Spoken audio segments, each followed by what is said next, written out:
fiction, science fiction, horror, fantasy, crime, LGBT, thriller. You have now entered the House of Mystery with your hosts, Eric Shapiro, David North Martino, John Copenhaver, and Al Warren. Heard on KCAA 106.5 FM Los Angeles, 102.3 FM Riverside, and 105.0 AM Palm Springs. We've got a historian. And so joining us again, we've had him before, it's been a while, Graham Phillips, thank you for being here. My pleasure, absolutely. Wow. It's certainly not 40 degrees where I am. It's in England and it's freezing cold. See, Graham, obviously you can hear that I'm English, but I'm currently living in Cyprus. I was going to say, where on earth in the world is it 41 degrees? That's like 100 or something, isn't it, in Fahrenheit? Yeah, it's absolutely just, it was like a mini heat wave last weekend, so it's absolutely beautiful. But we do get those temperatures in July and August anyway here. Wow. But it's different from when I mean, for me, I've moved all around the UK, but in Wales, North Wales and Kent and Cornwall. So this kind of subject of King Arthur has kind of followed me around the southern areas of England. So I'll be fascinated with what you have to teach us. You've been to all the places where Arthur's connected with. Well, I've lived in them, so... Yeah. Wow. She dated him. Okay, enough's enough. So Graham, so there's so much talk about Arthur in the news, and you hear about finding lost tomb or finding things. What's the real story? Like, do we really know who King Arthur was and really where his tomb is? Just recently in the news, in the last few days, there's been this new discovery made at Tintagel in Cornwall, one of the places Julie mentioned, which is where he's supposed to have been born, and they've found some artifacts, basically a inscribed tablet. It doesn't mention King Arthur, but it's from the period, or around the period, that Arthur is thought to have lived, which was around 500 AD. It doesn't prove that he existed, but what it does prove is that it was a castle or an early important building on the site where Arthur was said to have been born. Now that's the Cornwall connection, which is in the far southwest of England. He is said to have had his Camelot, that is the place where he ruled the country from, his capital city, which was said to have been at Winchester, which is a city in central southern Britain, and he is said to have died and been buried at Glastonbury, which is in the western part of England. He's also got connections with Wales, which is western Britain, and which some people believe is where he fought his last battle. So those are the areas in Britain that are connected with him. The reason that we have any idea about who he was at all is that various accounts of his life went into the various British manuscripts that were written throughout many centuries, all mixed up, but by around about 1450, one man called Thomas Mallory put all these various legends and ancient accounts of King Arthur's life together in one particular book, which is known as the Mort d'Arthur, or the Death of Arthur, and that was made into a film a few years ago called Excalibur by John Borman, and that's the story we know today. So in a nutshell, that's Arthur. Well, but okay, but why the big search for the tomb, and like what's the big intrigue here? The reason that I became so fascinated by him is that quite clearly the character we now know in modern fiction, the person who sought the Holy Grail by rescuing damsels in distress and killed dragons. This character is obviously a legendary figure. But if you go back far enough in British history, you will find references to Arthur in a period called the Dark Ages. That's after the Roman Empire collapsed in the 400s, but before the medieval period that began, around the times of Robin Hood, let's say, in the 12th century. You've got this period called the Dark Ages, and that is when law and order had pretty much collapsed in Britain. The country slid into a state of anarchy, and very few, that's because the Romans had left and Britain hadn't got itself back together again, and they were being invaded by all sorts of different people, Anglo-Saxons, Vikings, you name it. And during this period, very few records were written. So we don't really know what happened, but scanty records do survive throughout the Dark Ages of a man called Arthur.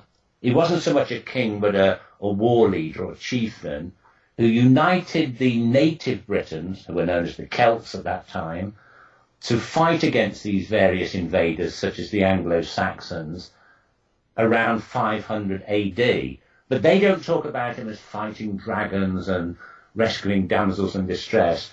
They're very down to earth and refer to him as being a British warrior who was very successful, and perhaps the last of the native British warriors to fight against invasion before the Anglo-Saxons took over and later the Vikings. So he's the last great pre-Anglo-Saxon British hero, and he seems to have been an historical figure, and it was him that I decided to go in search of.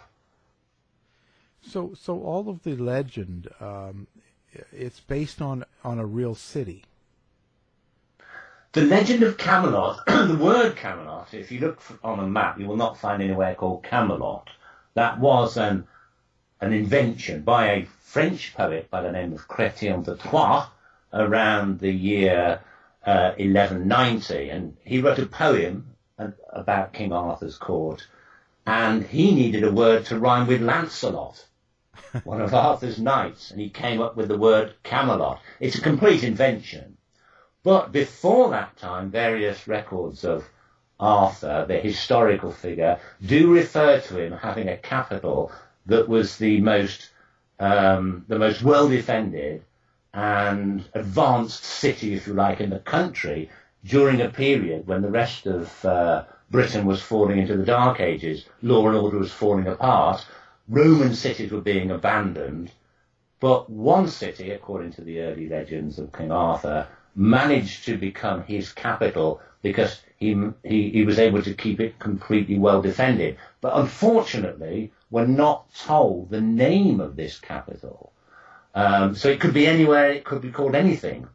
What I decided to do is to look into what archaeology had found out about what really was the most important British city around 500 AD, the period that Arthur is said to have lived. It turns out to be a city called Viraconium, which was smack in the centre of England, and it was an old Roman city that continued to be occupied right through the period that Arthur is said to have lived.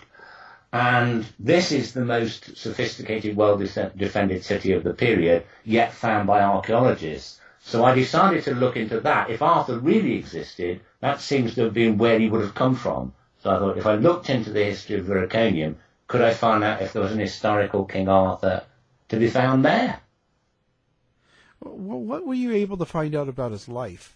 Like what kind of person he was and what he did? If he wasn't a king, what was he doing? Well, at Viraconium at the time, there are a few scant records that tell us that the person who ruled from there actually wasn't called Arthur. His name was Owen Fan Gwyn, a Celtic name. Now, this man, Owen, what's interesting about him is that he was what you'd call I suppose the best word to describe him now, more than a king, would be a general. He was a person who ruled by means of force. He had an army behind him, the remnants of the old Roman army that used to be in Britain. They supported him, and he was able to keep law and order in his area and enforce his will on people around him from this old Roman fortified city. Now I thought, okay, that may be where the story of Arthur came from, but what about the name Arthur? Well, interestingly, this man Owen van Gwyn is recorded by a monk who lived at the time, a monk named Gildas, whose writings still survive today. He refers to Owen under his battle name. Now, a lot of late Roman generals were given battle names of animals, such as the fox, if they were cunning, or the hound. This man was called the bear. That was his battle name, his title, if you like. What's really interesting is when you translate the word bear into Brythonic, which was the native British language spoken at the time, the word for bear is Arth, A-R-T-H. And the word Arthur actually means the bear. It's still preserved in modern Welsh today. The word Arth still means bear in modern Welsh, which is descended from ancient Brythonic. So what's incredible is that the man who ruled the most powerful city in the country at the time, Arthur is said to have done just that, is actually called Arthur the Bear. So I'd found him. Wow. Now, and so how did he live? Was it anything like what you see in the movie, or like that was pretty dramatic and the scenes? Is that kind of how his lifestyle was? No, the way that we see him depicted now is as a medieval king, because remember I said that the stories of Arthur were brought together in the way we know them today by a man called Sir Thomas Malory in the 1400s, at the end of the Middle Ages. He depicted Arthur in the way that knights and warriors were during his time in the 15th century. And that was common for medieval writers. Very often, if you see a painting of a biblical scene like the crucifixion, you will see the Roman soldiers in a medieval painting, the Roman soldiers around Jesus's crucifixion. They're standing there dressed in suits of armour like you'd get in medieval times, because nobody knew how Roman soldiers dressed. It's only in more recent times we've rediscovered this with historical research and archaeology. So when people wrote stories that had happened before their current time, biblical times or earlier on in their own history, they would tend to depict the lifestyle of the people they were writing about in their own contemporary context. So they may have known that Arthur is supposed to have fought certain battles and he did this and he did that, but they're imagining that he fought in the kind of medieval plate armour, and that he would have been involved in jousting competitions, that he would have lived in a huge Gothic castle, a stone castle with turrets and so forth. These didn't exist in 500 AD, like 1500 years earlier. So the historical Arthur would have lived in a Roman-style fort, if you like. It would have been a stockade, a wooden stockade with gatehouses and surrounded by embankments and ditches for defensive purposes. The armour they would have worn would have been more Roman-style armour. So if you want to imagine what a Roman looked like, you've seen them in the films, that's pretty much how the historical Arthur would have looked. And he wouldn't have fought with a huge, great broadsword that were used for fighting people in full plate armour, but with a small, shorter stabbing sword called a gladius, or a cavalry sword, double-bladed cavalry sword, called a spatha. So imagine him like a Roman living in a fortification that was built of wood rather than stone. So now, this city, old Roman city that he was in, what is it now, today? It still survives in ruin. The wooden stockades around the outside have all gone, but inside the city there was stone buildings, and the central part of the city actually still survives today above ground in the form of a few walls that they've managed to excavate. One of the walls is about, it has been visible above the ground for centuries, and it's about 18 feet high, I suppose, 20 feet high, and stretches for a good 100 feet or more. And then there are other lower foundations of buildings and what. There's even actually the remains of a Roman-style swimming pool that still exists there that they've managed to excavate. The reason why it's been excavatable, if there is such a word as excavatable, the reason they've been able to excavate there is because, unlike other Roman cities such as London, Lincoln, York, they all remain as modern cities today. They continue to be occupied after Roman times. So the Roman remains are stuck beneath concrete, under office blocks, roads, and so forth. But Viriconium, although it was the most important city in the country around 500 AD, shortly after, when the Anglo-Saxons arrived, they pillaged the place. It was just abandoned.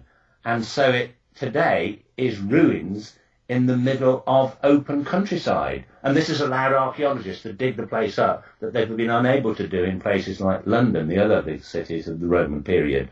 So that's what it is. It is now open to the public. There's a little museum on the site with items and artifacts they've discovered there. And you can go around and literally walk through at least 1,500-year-old walls that may have been the historical Camelot. Graham, what do you think it is about, because I've been listening, I'm fascinated, the depths that you've gone to and the research you've done to find out about Arthur and his life is just amazing.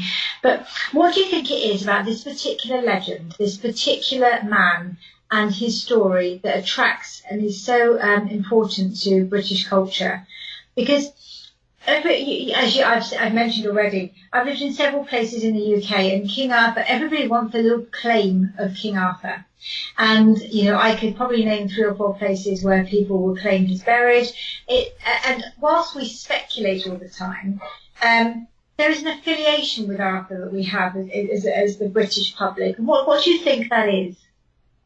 I think it comes down to the fact that he was the last great, true, purely British hero. When the Romans invaded, Britain was occupied by the Celts, if you like, the original inhabitants of Britain. They actually weren't the original inhabitants. There was earlier people building things like Stonehenge. But for all intents and purposes, the ancient Britons were the Celts. And they were here. They were here in Ireland, England, Scotland and Wales. The whole of the British Isles was a Celtic nation, although it was divided up into lots of separate kingdoms. The Romans turned up in the 1st century. They took over and ruled what they called Britannia, which was what is now England and Wales. They didn't manage to invade Scotland because it's too mountainous, and they never bothered to sail across the Irish Sea and invade Ireland. So England and Wales became Roman Britain. Once the Roman Empire collapsed and the legions left in 410 AD, there was a complete collapse of society, because you imagine what would happen in any modern country if suddenly the police and the army and all the law enforcement people in charge of law enforcement suddenly disappeared. There would be anarchy, there would be civil war. Well, this is what happened when the Roman legions departed. They had to take away all the Roman soldiers to defend Rome against the attack by Germanic tribes such as the Visigoths. So they needed people to fight to save Rome. So they left England and Wales, and although Roman's way of life was intended to continue here, what happened was they had nobody to rely on to keep law and order, like the army. Now, it's during this time that lots of other people from areas such as what's now northern Germany and Denmark, the Scandinavian areas, people from these areas, the Vikings and the Anglo-Saxons and others, decided that they were going to invade what is now Britain and take the spoils of this pretty rich country, really, but that had no army anymore. And it was over the next good few hundred years, which is called the Dark Ages, that all these various people from other parts of the world invaded Britain, and it turned into the melting pot that it is today. I mean, we're now made up of people that are from Viking descent, Germanic descent, Danish. We've got the French who invaded in 1066, ultimately, from the Normans. And the Irish invaded parts of Britain at one point. The last person to defend the pure British against all these various newcomers was this character that's gone down in legend as Arthur, the man who ruled from the city of Viriconium in central Britain, trying to hold together the last vestiges of Roman civilization, the man whose historical name we now know was Owen Fanquin, whose battle name was Arthur the Bear. He managed to hold it together for a while until it all collapsed, and then we got the new Britain that's created from just about half of the nations of Europe. So in a sense, he's seen as the person who's fighting for the last vestiges of the ancient world civilization, ancient Roman civilization. And in fact, all ancient civilizations pretty much came to an end with the collapse of the Roman Empire. So I think that's why he became so written about by various people in the centuries that followed. He was the last, in a sense, he was the last Roman emperor. He wasn't really an emperor as such, but considering the Roman Empire had collapsed everywhere else, the last place that it sort of hung on, at least the Roman way of life, was with Arthur and his people based at Viriconium.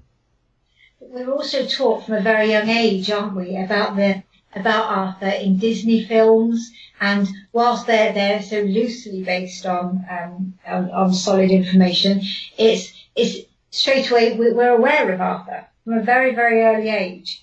And so can you tell us a little bit more about kind of, I suppose, the bits that are souped up, if that's a phrase, in films, etc. So about Merlin and Arthur's wife Guinevere, and of course the sword Excalibur. Well, you'd probably imagine that the sword Excalibur was one of the parts that was added on later, like damsels in distress and dragons. But incredibly, the story of Excalibur does seem to have some solid basis in history. Now, the famous story of Excalibur and King Arthur is that when Arthur's dying on the field of battle, he offers his sword, Excalibur, to one of his knights, who takes it and throws it into a nearby sacred lake. And when the sword is thrown, the arm of a mysterious nymph-like creature called the Lady of the Lake raises from the surface, grabs the weapon and takes it down into the crystal depths. Now, that just sounds like a completely made-up medieval romance. Interestingly, it could reflect a funerary tradition of the late Roman Empire. Now, we know in Britain from the writings of various monks that still survive in places like the British Library, that one of the traditions of British warriors in the late 5th and early 6th century is that when the warrior was dying, the monks that wrote about this didn't like the fact that the Britons were still carrying on with these traditions because they were pagan, and they thought they should be becoming more Christianized. And the pagan tradition was that the warrior's soul was thought to reside with their sword, and during the funeral, their sword was actually taken and thrown as an offering into a sacred pool, a lake that was sacred to a water goddess. And the sword was thrown in, and it was believed to be given as an offering to a water goddess to offer them a safe passage to the next life. And not only do we have the writings of various contemporary figures that tell us this took place in Britain, we've also know from archaeology that have excavated the beds of dried up lakes, and they have found many items that were thrown as offerings into these lakes by people of the late Roman period They've also found swords that were specifically thrown. They weren't discarded. These were expensive items belonging to leading warriors. They were definitely thrown there deliberately, presumably as offerings to a water goddess. Now, the real thing that proves to me, anyway, that the story of Excalibur being thrown to the Lady of the Lake is based on this idea of throwing a sword to a water goddess, is that the name of the Lady of the Lake in the medieval stories is Vivian, and the name we have found on various inscriptions around such sacred lakes of the water goddess was Viviana. Vivian. In other words, the Lady of the Lake is a later medievalization of a pagan goddess called Viviana. Wow.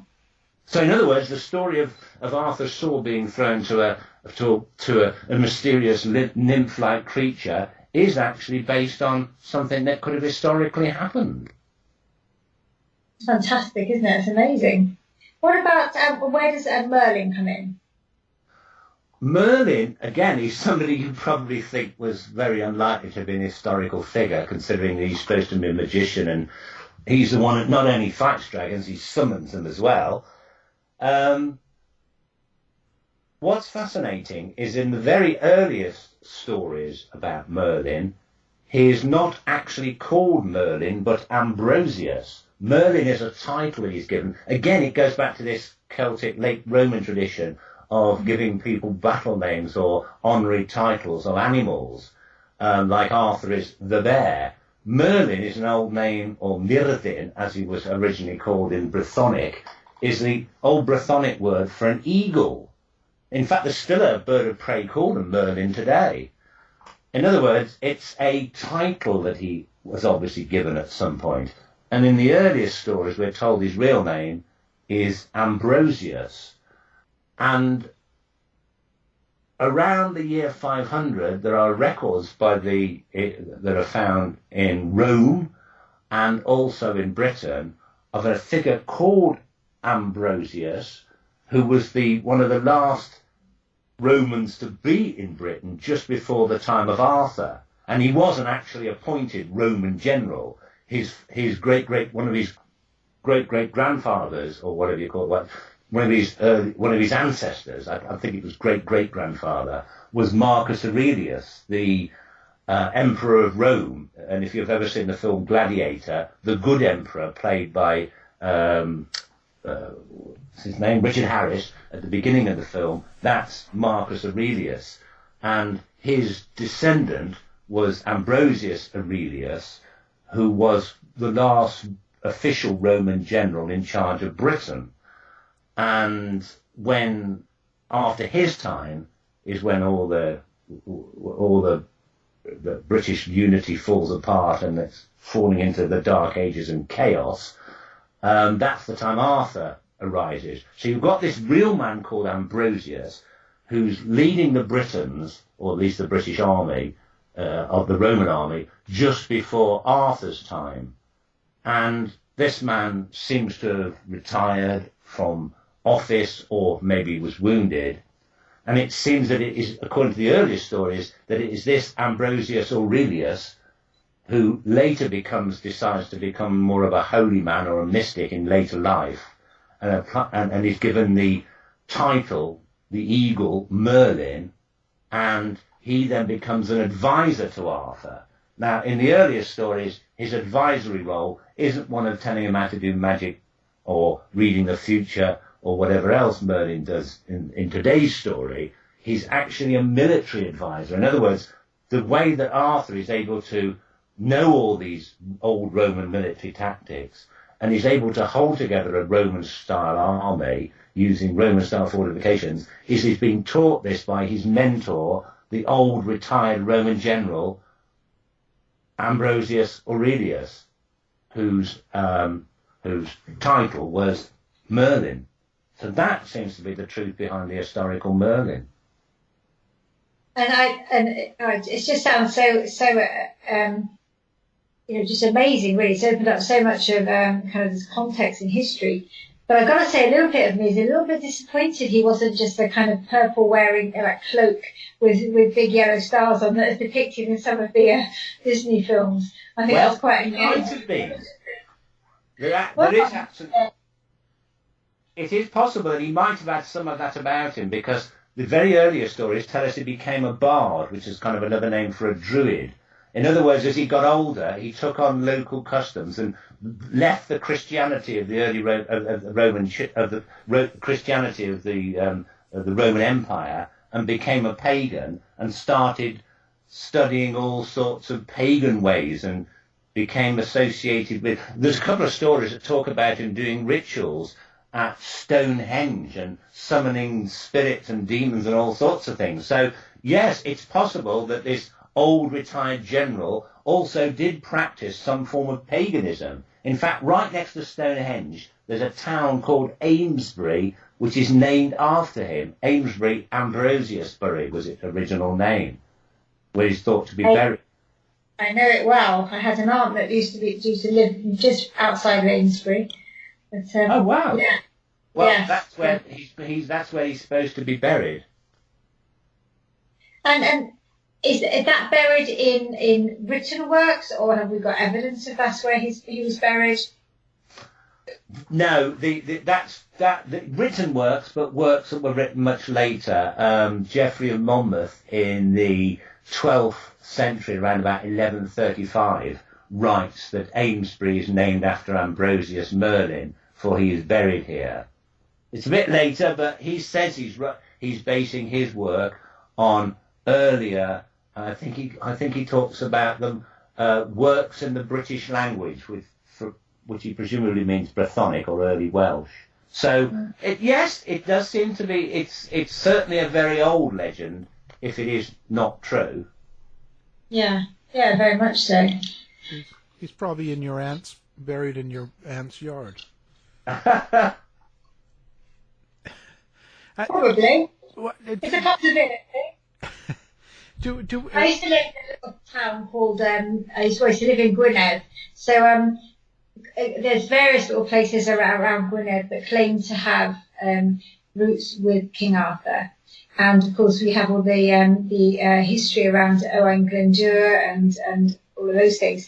And one of them, there is actually a King Arthur's labyrinth in a place called Corris, which is just south of Dolgellau. And in that King Arthur's labyrinth, you go along and you learn about the story of Arthur through a series of caves.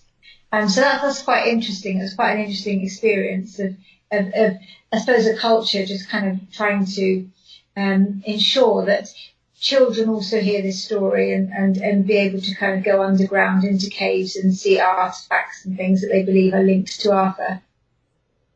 Yes, I've been to that Arthur's Labyrinth. It's fascinating. It's all in an old slate mine. You're way underground, aren't you? Yes, it is. And the boat that nearly takes you under the water. You have to wear special hard hats in case you... Yes, you do. You do. But it's fascinating because the way that they depict Arthur there, they have waxwork figures as Arthur, but they don't depict him in a knight in shining armour. They have him in an old sort of traditional Celtic dress. Yes. Absolutely.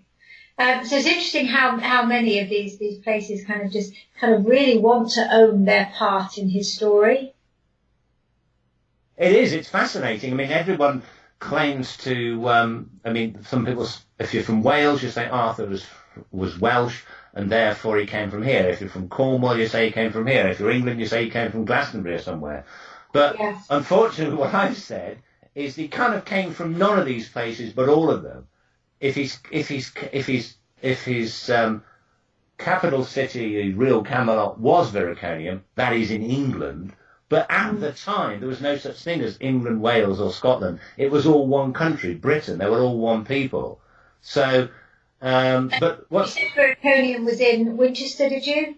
Because there was also mention of the original story says that Camelot was at Winchester, but that seems to have been because Winchester was the capital of the country, or at least where the king was living, at the time that Thomas Malory, who came up with the idea that Camelot was Winchester, was writing in around 1450. In other words, that seems to have been invented simply to please the king because his court was at Winchester. But if you go to Winchester now, you'll find Winchester Castle. On the wall is a great big wooden 18-foot across round table that's said to have been the original round table. But it's been analysed by carbon dating and only dates from this period, from the Middle Ages. But it seems that Thomas Malory probably made up the idea that Winchester was Camelot because the king happened to live there when he was alive. Okay, and so Shrewsbury became the... Is that where place near Shrewsbury, which is Vericonium, was the historical capital of Britain at the time Arthur is said to have lived. It had been London, but after the Romans left, most of eastern Britain was invaded by the Anglo-Saxons, and London was in Anglo-Saxon hands, leaving Vericonium in central Britain as the major city in free Britain. Mm. Okay. The Welsh certainly have got Arthur involved because the Welsh, the people who are now English are descended from the Anglo-Saxons primarily, or at least until relatively recently. England means Angleland or Anglo-Saxon land. When the Anglo-Saxons came from Germany and Scandinavia and invaded what's now England, they pushed the native Britons into Wales. So if you want to find where the native Britons are, the true descendants of Arthur, they are in Wales, what we call, in other words, the western part of Britain, the mountainous part of western Britain we now call Wales, was once just part of the whole of Britain. But the last of the Britons were pushed into Wales by the Anglo-Saxons. I'm English. I'm not actually, I can't claim descent from Arthur. I'm descended from a load of Germans that invaded the country in the Dark Ages. But if you're from Wales originally, then you can say that you are descended from the same people as Arthur. Wow. Oh, good news. My daughter still lives there. There you go. You're a true Briton if you're from Wales, but I'm not, because I'm from England. No, I'm English. I lived in Wales for 10 years, and my daughter still lives there and speaks fluent Welsh. Well, the language that she speaks now is derived from the same language that Arthur speaks. Arthur has spoken. So if you ask her what the word for a bear is, she'll tell you it's arth. Yes, yeah, of course. Yeah, I had to learn Welsh as part of the job when I was in Wales, so it was. So you can speak Welsh as well. Oh, cool. Yes, yes. So it's just fascinating, and the research that you've done, and how much information you kind of pulled together is amazing. How can people get hold of your stuff, Graham? How can they find out even more? Because for me, this has been like so eye-opening. I've written a book which came out last year, which is called The Lost Tomb of King Arthur, and it's published by Inner Traditions of Vermont. You can get it online, just look at The Lost Tomb of King Arthur up on Google, and you can get them on Amazon. You can probably get them in the shops, and certainly in America you can get them in the shops. Or you can just look at my website, which is grahamphillips.net, and you can see it there. Fantastic. And of course, you're a historian. You look at it's some of your interest. Obviously, you look at all these different legends and myths and historical facts, and you bring them all together. You must see some trends and some links between them all. It must be quite fascinating to be able to try and kind of piece the history together between all of these different things. Well, one thing tends to lead on to another. When I did the book about King Arthur, I was originally, I then found out, okay, Arthur is said to be connected with the Holy Grail. How does that tie up? So I started a completely separate investigation into what that might be. Because of these investigations involved a lot of medieval manuscripts, I started reading stories about Robin Hood and began to wonder, well, he's obviously a fictional character, but was he also based on somebody who really existed? So I tend to find that one thing leads on to another. Wow. And so how did Arthur actually die? How did we lose Arthur? Well, we don't. According to the story that we now know and love about King Arthur, primarily written during the Middle Ages, he was killed by his treacherous nephew Mordred, who led a rebellion against him. In fact, they both died together in battle. Arthur is then taken off, according to the story, and buried on a sacred island called Avalon, which lies either across the sea or in a lake, depending on which story you read. Now, again, this all sounds a bit romantic, Arthur being buried on a magical island in a lake. But the historical figure upon whom I'm sure, according to my research, Arthur is based, this man Owain Llangwyn from the city of Wroxeter, the records show that when he died, he actually was killed by his nephew, a man called Maglacunas, who tried to overthrow him. He didn't manage to do that. He actually went back and ruled an area that they're all familiar with, which was the Kingdom of Gwynedd in North Wales. But when Owain died, so like Arthur, he was killed by his own nephew. He then is taken to be buried. There is actually an old Welsh poem that survives in the British Library. Unfortunately, the British Library, it should be in Wales really, but it's in the British Library in London, and it is called the Song of Helen, or the Canu Heleth, I think it's pronounced in Welsh, and it's a story. How do you say it? Canu Heledd. There you go, that. The Song of Helen in English. And this Helen, or Heleth, as she's said in Welsh, was the brother of a king of Britain that is a direct descendant of the man I believe was Arthur. He's like his grandson, or great-grandson. We're told specifically where he is buried, and we're told in this poem, this Song of Helen, which is written in the 600s, that these kings that ruled from Vericonium, not only this particular person who was her brother, but all his ancestors were buried at a very specific place called the Churches of Bassa. Now, in other words, if this brother of Heleth is buried at the Churches of Bassa, according to the poem that was written in 600, something, whoever was ruling there around 500, one of his ancestors, was also buried there, which includes Owain Llangwyn, the man who I believe was Arthur. So, we've got to find a place called the Churches of Bassa. But, even though there is not somewhere actually called the Churches of Bassa today, there is a village just a few miles north of Vericonium called Bass Church. Bass Church, Churches of Bassa. It's so similar that they must be one and the same. And just outside the village of Bass Church, there is an old earthwork. Basically, it is the remains of what was once a fortified island in the middle of a lake. Much of the lake has now dried up over the years or been reclaimed for farmland. But the mound, which was once the island in the lake, is now called the Berth, but it seems to have been the place that was referred to as the Churches of Bassa, which is now on the edge of a modern village called Bass Church. So it seems that it's there that Owain Llangwyn and his descendants were buried. In other words, the man who I believe was Arthur was not the man who was supposed to be the man who ruled Britain from the most powerful city in the country at the time Arthur is said to have done that, had the battle name Arthur.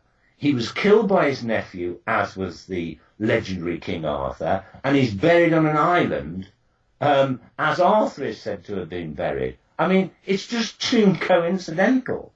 And Absolutely. I've actually had archaeologists do a series of geophysics scans of this hillock and around it called the Berth, where the where it seems that Owen was buried, and at exactly the place that, according to this poem, the Song of Heleth, it seems that Owen would have been buried, which is actually described as something called Travail's Acre, an area of roughly an acre in size. There is a field now about an acre in size at the bottom of what's now a hill, which would have been on this island.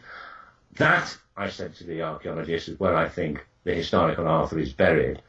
And they covered the whole area with ground sensing radar equipment and found that right in the middle of this acre area of land there is a grave. It's a circular pit, which they can tell with ground sensing radar, where something had been dug up and then refilled years ago. In other words, a grave. It's circular.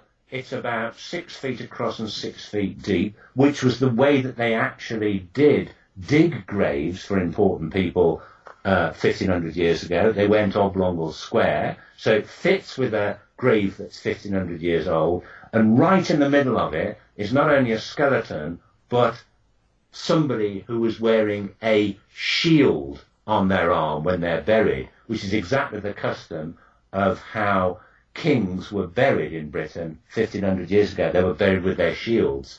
So there is a grave there. It must be the grave of Owen Van Gwyn, because that ties up with the poem.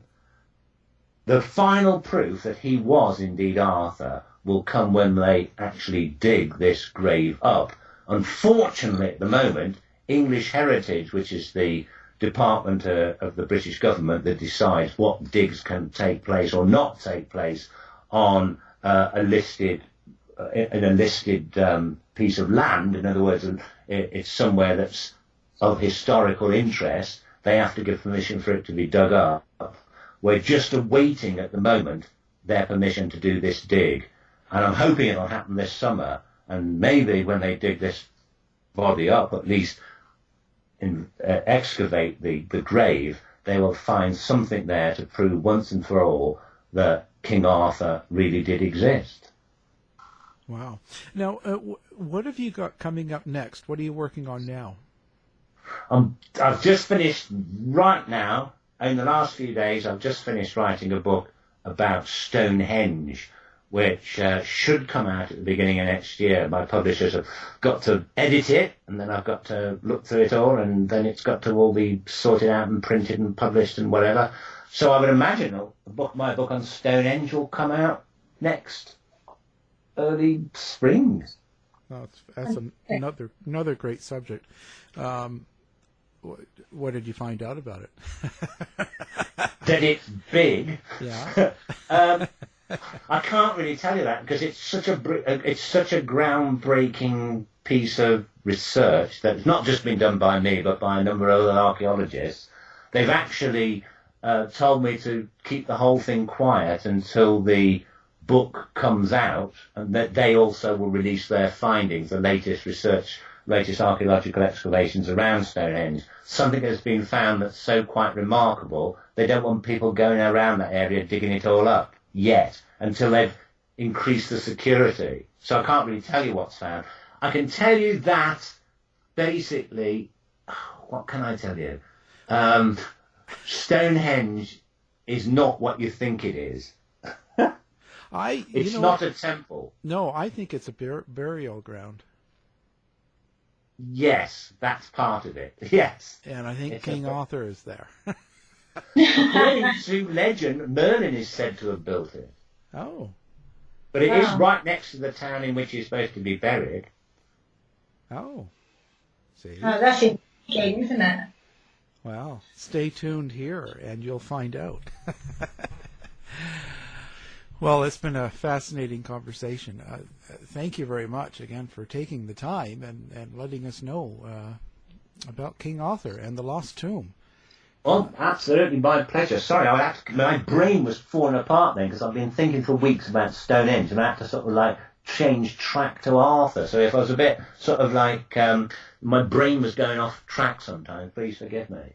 No, it's all good. I think you're kind of fascinating guy because all of this kind of information you hold, I'm not even sure I can retain it and to be able to kind of give it the way you do, to make it so easily understood for everybody, I think is a real credit. Oh, thank you. Great. Well, thank you. Thank you for being on the show. My pleasure, absolutely. Stamps.com is the best. To find out more about our show, guests, or to listen to past shows from our archive, please go to www.houseofmysteryradio.com. Show's over for now. Was it as good for you as it was for me? Well, good night. This has been a production of Something Weird Media. I'll be back.